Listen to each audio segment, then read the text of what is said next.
No, I am not afraid. In fact, I am all for dumping on any team. And some of you might insist that Manchester United's one of the top teams on that list of teams that I like to dump on. And to be perfectly honest, when you've won 20 Premier League titles and spent like 3 decades inside the top 3 of the Premier League, finishing in the bottom 25% of the league definitely is going to create a situation where you're getting dumped on a little more than perhaps you have been in the past. So I understand the surprise there. But there is a very important law. There's an important rule in effect around this. Okay? And it has to do with when you are allowed to dump on somebody. And that rule has been come up against in a particular instance for Manchester United that's happening right now. So in case you didn't notice, El Succico between Manchester United and Tottenham is going to be happening in the Europa League. It is, quite frankly, a completely one-of-a-kind European final, the likes of which we have literally never seen before, where the Premier League, which is obviously, I would say, the deepest of all the big leagues, has managed to put 2 of its worst teams in a European final, while all of its better teams seem to have missed, barring Chelsea, which, obviously has a chance to get into the Champions League regardless of what happens in the Conference League, but they've also made a European final, right? But the top 3 teams in the Premier League, they've not managed to make it to a European final. But the, Manchester Uniteds and Tottenhams of the world, they have. And there is obviously something that typically goes along with winning a trophy, which Manchester United is attempting to do. And news recently broke that apparently if Manchester United wins that trophy, they are not going to celebrate it in the traditional way. Now, it's already been postulated and nearly confirmed, obviously, that if Tottenham wins this trophy, they're going to celebrate, which I want to be, by celebrate, I mean they're going to hold an open-top bus parade. They're going to throw a giant party, right? Like, that's what they're going to do. And I believe that that is the right choice. I believe that is a good call because Tottenham has not won a European trophy in 40 years. I think they haven't won a trophy at all in 17 or 18 years, which is pretty remarkable for a club that is consistently as good and with the number of trophies available to win in England at any given time. It is very remarkable that they haven't won a trophy in that long. And so by all means, celebrate it with the open top bus. But Manchester United has elected to not do that. And at first glance, we're all going to have the same reaction, right? At first glance, your brain's going to spit out the same answer that it's been spitting out ever since Sir Jim Ratcliffe took over, which is stupid, pointless cost cutting. Because the way it's presented, right, the title, Manchester United planned barbecue instead of bus parade if they win Europa League. After a disappointing league campaign, Jim Ratcliffe plans to limit celebrations to a barbecue at the training ground rather than an open-top bus parade through Manchester. You read that and your brain instantly goes to, Jim Ratcliffe, he's done it again. You know, that meme from Arsenal TV. Oh, that little bastard. Like that sort of thing. That, him firing lunch ladies and whatever else he's been doing at Manchester United has now contributed to the idea that they're going to win a trophy and they're not going to hold an open-top bus parade. But don't always believe what your brain tells you is the automatic answer. Because even in the comments on Reddit, there are a couple people. Next week, he'll downgrade to a free bottle of hand gel and 10% off at Nando's, right? He's still getting shit for this decision. But once you get down a couple, you find, and I don't want to overuse this, but you find the people that were able to dodge the initial bullet of their brain or dodge the need to make kind of a quick joke, right? They come in and they're like, oh, wait a second. When was the last time Manchester United actually had a bus parade? Because it wasn't when they won the Europa League in 2017, because they didn't do a bus parade then either. In fact, the last time that Manchester United had an open-top bus parade was the last time that it won one of the major trophies. And I'm not even including the FA Cup in that. It was 2013. I'm talking Premier League, Champions League. This was the final season under Sir Alex Ferguson, a Premier League title. That was the last time Manchester United held an open-top bus parade. That might come as a surprise. Came as a surprise to me. And shout out to this article from The Times that tells this story, right? The idea that they haven't done this, that the logistical plans to try and do this are not going to be put in place. And the reason is in part, right? The reason is in part because Manchester United just doesn't feel like this is a season worth celebrating. And when they won, I think Jose Mourinho won like the Carabao Cup and the Europa League. They didn't do an open top bus parade for either of those.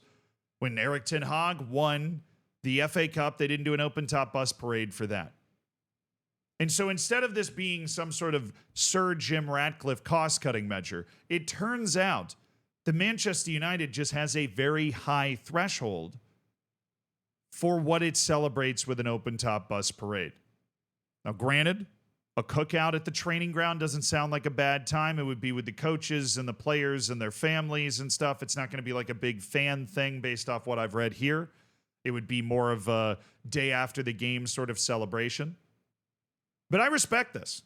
This is a big club mentality. And I already said that I totally appreciate Tottenham celebrating their first trophy in 17 years, because if you can't celebrate that, then what the fuck are you a fan of a team for? You know what I mean? But Manchester United does still win trophies. They won the FA Cup last year. Lord knows how, but they did. Right? And they've won the Europa League fairly recently, and they've won within the last 10 years. They've won the Carabao Cup, right? They've won the FA Cup a couple times, right? They are still winning trophies. They are not at the end of a very long trophy drought. They have this unique ability at Manchester United to win trophies while being bad, which obviously leads me to believe that they're probably going to go into this Europa League final as the favorite, because if you've got a team that's able to win trophies while being bad and another team that's not able to win trophies ever, you're going to pick the team that's able to win trophies while being bad. And Manchester United has been very bad this year, but they have positioned themselves with the opportunity to win a trophy. It is a big club mentality to not celebrate that. And Manchester United, to its credit, even though it has been absolutely floundering for about 12 years, is not going to stoop. At least not yet. At least until maybe they have a significant trophy drought, and then all of a sudden you win the Carabao Cup. And it does really mean something in the way that it would really mean something for fans of Tottenham Hotspur. Right? But if you're a Manchester United fan, winning the Europa League is nice, but it's not the sign of a successful season. And I believe that an open-top bus parade should only be held for things that are a sign of a successful season. And if you're wondering, well, why don't you just hold it for every trophy no matter what? Because this is a thought process. This is a thought game that I've gone down. Why would you not just hold it no matter what? Because you won a trophy, so let's celebrate it together. So every time you win the Community Shield, every time Real Madrid wins the Spanish Super Cup, there's supposed to be an open-top bus parade. Very quickly, for those guys like Marcelo or whoever that, win 30, 40 trophies, those open-top bus parades wouldn't mean nearly as much anymore. I mean, they're already doing one every year for the Champions League at Real Madrid, it feels like anyways. So you want the open-top bus parade to be this kind of explosion of happiness. You want it to be for the biggest moments in your club's history. And I actually have no problem at all with Manchester United deciding that this Europa League or the last Europa League or the Carabao Cup or the FA Cup isn't worth an open-top bus tour. Maybe I would say the FA Cup and the Europa League for almost every club would be worth an open-top bus tour, but Manchester United still has the echoes of the past, still has the ghosts of greatness hanging around that training ground. And there is still at least, that Jim Ratcliffe hasn't fired yet, there is still enough vestiges of when Manchester United used to be great that they're keeping this together. But I said it was part of the reason. There is another reason that I'm just going to bring up because I consider it incredibly stupid. There are logistical challenges. As they're detailed in this paragraph, there are logistical problems for United, with the whole first team flying off on a postseason tour to Asia straight after the final Premier League game against Aston Villa. They play in Kuala Lumpur on May 28th and another game in Hong Kong on May 30th. And then the players need to report straight to international duty. That's fucking crazy. The idea of postseason tours drives me up a wall. And I understand why teams do it, because teams are economically incentivized to do this. The only way you're ever going to stop this is if you make rules that limit the number of weeks the players can be with the team, right? You say that after the end of your league season that you cannot do postseason tours. right? Because teams do this in the era of FFP because you got to be sucking up every dime that's not nailed down.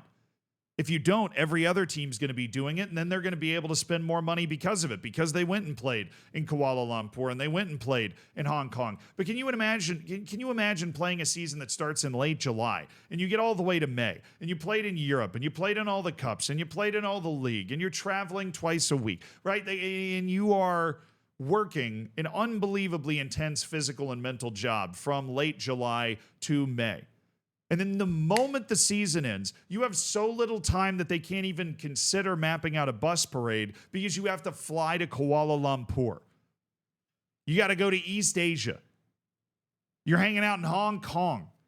And you got to not only go there, but you have to play a match, right? And deal with all the emotional and physical toll of the travel, of who you're going up against, of all the fans that are there to see. It is so nonstop. Anytime a player sits down to talk about how they're being overworked and they're playing too many matches, remember that shit like this is happening that we don't really pay attention to because I'm not watching or thinking about Manchester United going to Kuala Lumpur, but they physically have to go there to the other side of the planet to play 2 matches in 3 days to round out the season on a postseason tour.